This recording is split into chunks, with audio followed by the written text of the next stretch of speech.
আচ্ছা, তোমাদের কাছে গরমকাল মানে কি ঘরের মধ্যে বসে এসির নিচে আম খাওয়া?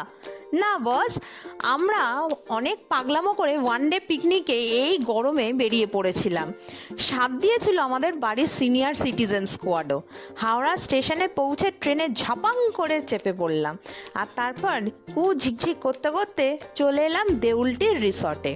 পুলের জলের জলপরীদের টান ছিল, তাই পেটের ছুঁচোগুলোকে টেস্টি ব্রেকফাস্ট দিয়ে শান্ত করে একদম ঝাপাং।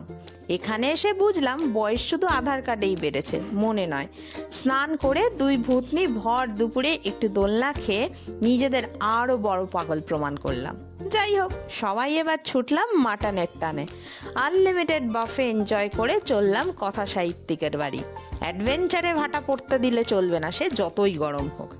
এরপর রূপনারায়ণের রূপের মোহে অরিজিৎ ছাতা হারাতে হারাতে মায়ের বকা খেয়ে আবার ছাতা খুঁজে নিয়ে এলো।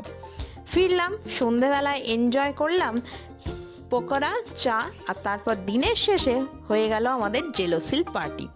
ফুল ভিডিও খুব শীঘ্রই আসতে চলেছে। কোন রিসর্টে ছিলাম, কতই বা খরচা পড়লো, সমস্তটা থাকবে ফুল ভিডিওতে। আর যারা এখনও চ্যানেলটাকে সাবস্ক্রাইব করেনি, চটপট লাইক, শেয়ার আর সাবস্ক্রাইব।